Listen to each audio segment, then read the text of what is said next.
Hello friends, আজ ছিল দোল উৎসব। আর দোল উৎসব উপলক্ষে আমাদের প্রতিটা ঘরেই হয়তো কম বেশি ভালো মন্দ কিছু খাবার আয়োজন হয়েই থাকে, কিন্তু রোজ রোজ এই থালায় খাওয়ার একঘেয়েমিটা দূর করার জন্য ভাবলাম নতুন কিছু ট্রাই করা যাক। আর যেহেতু ছিল দোল উৎসব, তাই মা আজ একটু মাংস রান্না করছিল, তাই ভাবলাম আমাদের মাটির উনুনের রান্নাটাও তোমাদের সাথে শেয়ার করে ফেলি। আর তার সাথে দেখাবো আজ আমরা থালায় না খেয়ে কিসে খেলাম।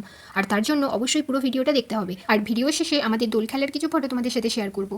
তো দেখতেই পাচ্ছ মা এখানে মাংসের জন্য আলুগুলো ভেজে নিচ্ছে। আলুগুলো ভাজা হওয়ার পর মা এখানে মাংসের জন্য পেঁয়াজগুলো ভেজে নিচ্ছে। পেঁয়াজগুলো ভালো করে ভেজে সেটার মধ্যে ধাপে ধাপে আদা, রসুন, টমেটো, মাংস এবং অল্প মশলা দিয়ে মাংসটা ভালোভাবে কষিয়ে নিচ্ছে। আর আমাদের ঘরোয়া প্রতিটা রান্নাতেই কিন্তু বেশি মশলা ইউজ করা হয় না, অল্প মশলাপাতিতেই রান্না করা হয়। তো দেখতে পাচ্ছ এখানে মাংসটা ভালো করে কষানো হয়ে যাওয়ার পর মাংসটার রং কত সুন্দর হয়ে গেছে। এরপর কষানো মাংস থেকে মা 2 পিস মাংস তুলে দিল, কারণ আমি তো এদিকে কষানো মাংস খাবো বলে বসে আছি।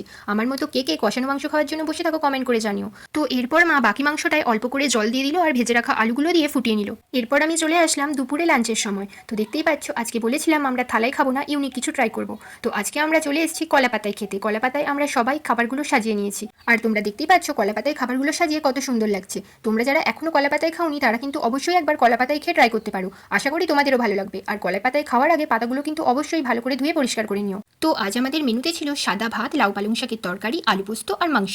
আর মেনুটা একটু বাড়ানোর জন্য স্যালাড হিসেবে পেঁয়াজ অ্যাড করে দিয়েছিলাম। আর শেষে পেয়ে গেছিলাম বড় মার দেওয়া একটা করে রসগোল্লা। আর আমার বোনি তো এখানে আনন্দের সাথে কলা পাতায় খাওয়া শুরু করে দিয়েছে, কারণ এর আগেও কখনো কলা পাতায় খাইনি। আর আমিও বেশি দেরি না করে খাওয়া শুরু করে দিলাম। তোমরাও কিন্তু একবার কলা পাতায় খেয়ে দেখো।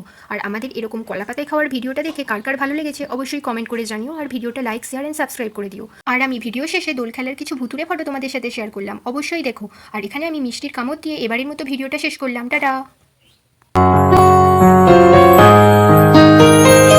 আকাশে বহিছে প্রেম, নয়নে লাগিল নেশা, কারা যে ডাকিল পিছে, বসন্ত এসে গেছে।